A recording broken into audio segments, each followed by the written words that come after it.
Երուսաղեմի և Լիբանանի հայկական թաղամասերում այս պահին զոհեր և վիրավորներ չկան։ Սպուտնիկ Արմենիայի մեր գործընկերների հետ զրույցում Երուսաղեմի հայ համայնքի ներկայացուցիչ Սեդրակ Բալյանի խոսքով քաղաքում լարված իրավիճակ է։ Հնչում են գնդակոծությունների ձայներ, սակայն հին քաղաքն ու հայկական թաղամասը չեն թիրախավորվել։ Լիբանանահայ համայնքի ներկայացուցիչ Միսակ Նաջարյանն էլ հայտնել է, որ Բեյրութի հայկական Բուրջ Համուդ թաղամասը եւ Անտիլիսիայի շրջանը չեն ռմբակոծվել, սակայն երկրում իրավիճակը լարված է։ Վտանգի տակ են Բեկայի շրջանն ու Անջարը։ Հայ համայնքում բարեբախտաբար տուժածներ չկան։ Տարածաշրջանում ռազմական գործողությունների ֆոնին մեկնարկել է Հայաստանի քաղաքացիների տարհանման գործընթացը։ Քաղաքացիական ավիացիայի կոմիտեից հայտնել են, որ Երևանում արդեն վայրեջք է կատարել Օմանից ժամանած առաջին տարհանման չվերթը։ Fly One Armenia ավիաընկերության հատուկ չվերթը Մասկատից տեղափոխել է այնտեղ մնացած մեր քաղաքացիներին։ Ավիացիայի կոմիտեն դեռ ուղևորների հստակ թիվը պաշտոնապես չի հաղորդել։ Միևնույն ժամանակ անվտանգային նկատառումներից ելնելով որոշում է կայացվել նախատեսված ժամկետից շուտ Հայաստան վերադարձնել նաև Լիբանանում գտնվող Երևան երիտասարդական նվագախմբին, որը Բեյրութում մասնակցում էր Ալ-Բուստան միջազգային երաժշտական փառատոնին։ Տարածաշրջանում լարված իրավիճակը մենք որոշում ենք կայացրել։ Երևանի քաղաքապետ Տիգրան Աբինյանը տեսաուղերձով վստահեցրել է ծնողներին, որ քաղաքապետարանը ակտիվորեն զբաղվում է երեխաների անվտանգ վերադարձի հարցով եւ մշտական կապի մեջ է Լիբանանում Հայաստանի դեսպանի եւ տեղական ավիափոխադրողի հետ։ Քաղաքապետարանի վերջին տվյալներով նվագախումբը այս պահին դեռևս գտնվում է Բեյրութում եւ աշխատանքներ են տարվում նրանց տեղափոխումը հնարավորինս սեղմ ժամկետներում կազմակերպելու ուղղությամբ։ Իսրայելի պաշտպանության բանակի ցամաքային ուժերը մտել են Լիբանանի տարածք։ Մռնչացող առյուծ գործողության շրջանակներում իսրայելցի զինվորները գործում են հարավային Լիբանանում եւ տեղակայված են սահմանային գոտու մի քանի կետերում։ Իսրայելի պաշտպանության բանակի տարածած հայտարարության համաձայն զինվորականները աշխատում են երկրի հյուսիսային բնակիչների համար անվտանգային լրացուցիչ շերտ ստեղծելու ուղղությամբ։ Մասնավորապես թիրախային հարվածներ են հասցվում Հեզբոլլահի ահաբեկչական ենթակառուցվածքների դեմ, նպատակ ունենալով չեզոքացնել սպառանիք եւ կանխել Իսրայելի տարածք ներթափանցման ցանկացած փորձ։ Բեյրութի վրա Իսրայելի իրականացրած առաջին հարվածների հետևանքով ըստ Լիբանանի իշխանությունների զոհվել է ավելի քան 30 մարդ, իսկ մոտ 50-ը ստացել են տարբեր վնասվածքներ։ Տեղական լրատվամիջոցները հաղորդում են, որ զոհվածների թվում է Հեզբոլլահի ղեկավար Մոհամմադ Ռադը։ Այսօրվանից մենք թևակողել ենք ԱՄՆ-ի և Իսրայելի հարձակումների նոր փուլ, հայտարարել է Իսլամական հեղափոխության պահապանների կորպուսը, գիծ հրապարակելով կադրեր։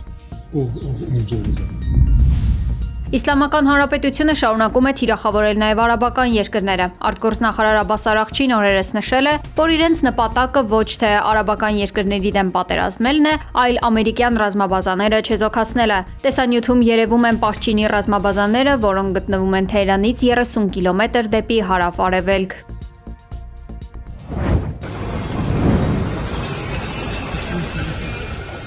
Հարավային Իրանի Մինաբ քաղաքում պայթյունի ձայները ընդհատվում են սգավոր մայրերի ողբով։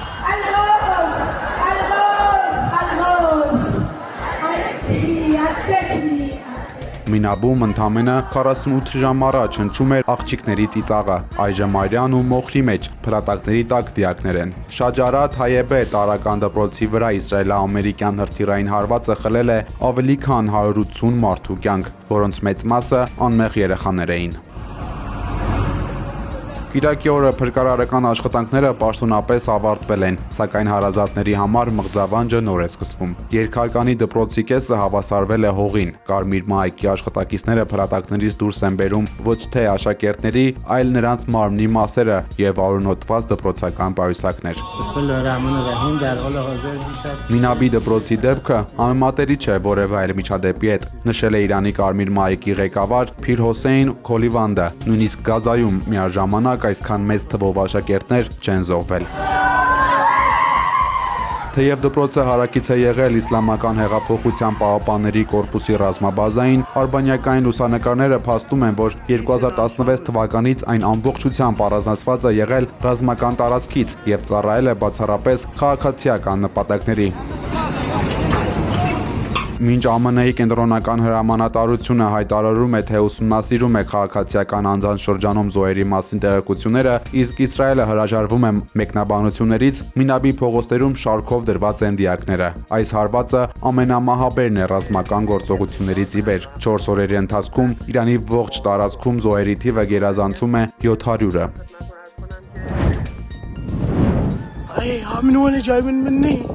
Լուսաբացին Իրանը հարվածել է Դուբայի մոտակայքում գտնվող ավստրալական զորքերի բազային, հայտարարել է Ավստրալիայի պաշտպանության նախարար Մարկ Լեսը։ Իրանի վերնախավը զգուշացրել էր, որ ամերիկյան զորքերին աջակցող յուրաքանչյուր տեխնիկա իրենց թիրախում է, անկախ բոլոր հանգամանքներից։ Իսլամական Հանրապետության հարվածների հետևանքով Բահրեյնում հայտարարվել է օդային հարձակման տագնապ, լսվել են պայթյուններ, հայտնել է Թագավորության ներքին գործերի նախարարությունը։ Ռիադում ԱՄՆ դեսպանատանը հրդեհ է բռնկվել տեղի ունեցած պայթյուններից հետո։ Ավելի ուշ Սաուդյան Արաբիայի պաշտպանության նախարարությունը հաստատել է, որ դեսպանատունը հրդեհվել է իրանական Շահեդ 136 անօդաչու թռչող սարքերի հարվածից։ Շարունակական ավիահարվածների է ենթարկվում նաև Իրաքը։ Էրբիլում հրթիռակոծության հետևանքով խոշոր հրդեհ է բռնկվել։ Պայթյունների և հրթիռակոծությունների ֆոնին Իսրայելի վարչապետ Բենյամին Նեթանյահուն հայտարարել է, թե Իսրայելի և Սաուդյան Արաբիայի միջև խաղաղությունը հնարավոր է Իրանի հետ պատերազմից հետո։ Նա նաև նշել է, որ պատերազմը անվերջ չի լինի, արագ և վճռական գործողություններ կլինեն։ Նեթանյահուի խոսքով Իրանը դասեր չի քաղել կեսգիշերային մուրճ և առյուծի վերել գործողություններից, աջակցելով Իսլամական Հանրապետության դեմ ԱՄՆ-ի և Իսրայելի ներկայիս գործողություններին։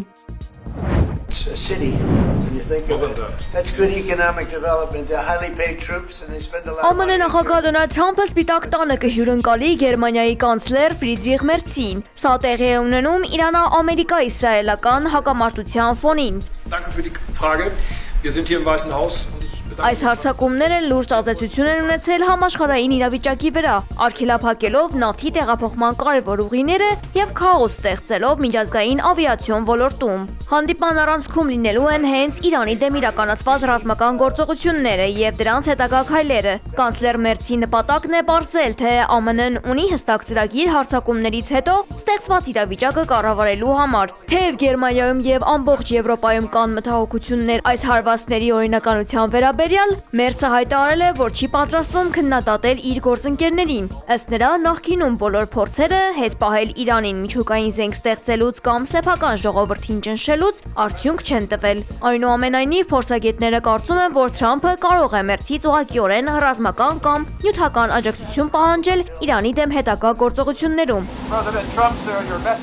Զուգահեռաբար Գերմանիան և Ֆրանսիան արդեն հայտարարել է միջուկային զսպման ոլորտում համագործակցությունն ուժեղացնելու մասին։ Սա եվրոպական երկրների պատասխանն է Ռուսաստանից բխող սպառնալիքներին և Իրանի հակամարտության պատճառով ստեղծված անկայունությանը։ Մերցը փորձում է ամրապնդել Թրամփի հետ վերջին մեկ տարում ձևավորված լավ հարաբերությունները, ինչին նպաստել է նաև Գերմանիայի պաշտպանական ծախսերի ավելացումը։ Բանակցությունների մյուս կարևոր թեման առևտրային հարաբերություններն են։ Փետրվարի 20-ին ԱՄՆ Գերագույն դատարանը Թրամփի սահմանած մաքսատուրքերը ճանաչել էր անօրինական, սակայն նախագահը շարունակում է սպառնալ նոր սահմանափակումներով։ Մերցը նաև կներկայացնի իր վերջին այցի մանրամասները Չինաստանից, որտեղ հանդիպել էր Սի Ցինփինի հետ։ Թրամփին հետաքրքրում են այդ տեղեկությունները, քանի որ ինքը պատրաստվում է մեկ ամսից մեկնել Չինաստան։ Կողմերը հավանաբար կքննարկեն նաև Չինաստանի տնտեսական ազդեցության դեմ միասնական ճակատ ձևավորելու հնարավորությունները։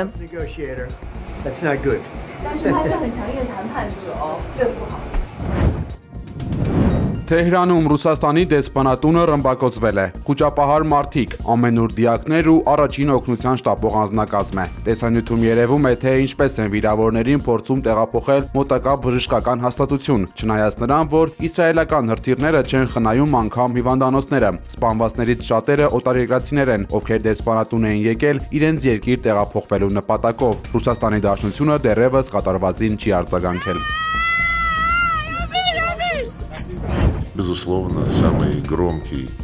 конфликт, война, по сути дела. Ռուսաստանի արտգործնախարար Սերգեյ Լավրովը հայտարարել է, որ Իրանի դեմ իրականացվող ագրեսիան կարող է դրդել միջուկային զենքի ստեղծման, ինչը կհանգեցնի անվերահսկելի իրավիճակի։ Включая арабские страны. Լավրովի խոսքով առայժմ չկան ապացույցներ, որ Իրանը փորձում է նման զենք արտադրել, իսկ ուրանի հարստացումը երկրի իրավունքն է։ Նախարարը նաև նկատել է, որ ԱՄՆ-ի դեմ ՄԱԿ-ը պատժամիջոցներ չի կիրառի, քանի որ ոչ ոք չի համարձակվի նման քայլի դիմել։ Ռուսաստանը պատրաստ է խոսել ԱՄՆ-ի եւ Իսրայելի հետ։ Լավրովը կրկին առաջարկել է անցկացնել Մերձավոր Արևելքի հարցով համաժողով, որն այժմ համարում է ամենահարմար լուծումը։ Прекратить любые действия. Նա նշել է, որ թեև Ռուսաստանն ու ԱՄՆ-ն շփվում են տարբեր մակարդակներում, սակայն վաղուց ժամանակն է հիմնովին քննարկել, թե ինչպես է Վաշինգտոնը տեսնում իր դերը աշխարհում եւ ինչ տեղ է հատկացնում միջուկային մյուս տերություններին։ В любой другой стране Персидского залива в наших